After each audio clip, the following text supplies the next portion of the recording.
સાવલી પંથકમાં ખેતી નુકસાનીનો સર્વે હાથ ધરાયો। ચોમાસા બાદના વરસાદે શિયાળુ રવિ પાકને વ્યાપક નુકસાન થતાં સરકારે પાક નુકસાનીના સર્વે કરવા કરાયેલા આદેશના પગલે સાવલી પંથકમાં આજે રવિવારના રજાનો દિવસ હોય છતાં સર્વેની કામગીરી હાથ ધરાઈ।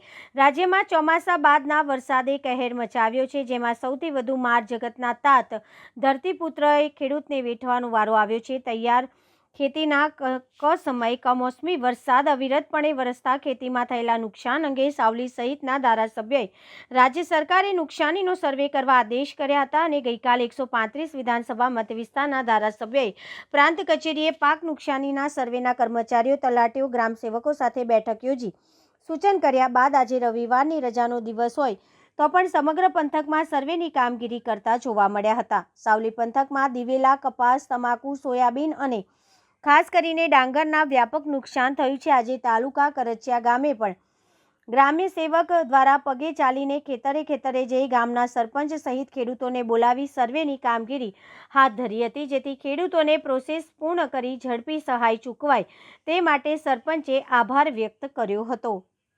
ગઈકાલે અમારા ધારાસભ્ય શ્રી કેતનભાઈ ઇનામદાર સાહેબે તાલુકા સેવા સદન ખાતે મિટિંગનું આયોજન કર્યું। તેમાં તલાટી અને ગ્રામસેવકને બધાને મામલતદારથી લઈ ટીડીઓ સાહેબને બધાને રજૂઆત કરી અને કાલે વહેલી તરીકે સર્વે થાય તે માટે આજે રવિવાર હોવા છતાં મારા ગામમાં ગ્રામસેવક અને પસવા કરચિયા બેનને સર્વે કરી અને કપાસ, ડાંગર, સોયાબીનને જે નુકસાન છે એનું વહેલું છે કે સર્વે કરી ને મારા દિવેલા ને મારા ગામને વહેલી તકે સર્વે કરી એ માટે રજાનો દિવસ હોવા છતાં ગ્રામસેવકે હાજરી આપી તે બધા ધારાસભ્ય શ્રી કેતનભાઈ ઇનામદાર સાહેબ અને અમારા ગ્રામસેવકનો આભાર વ્યક્ત કરું છું।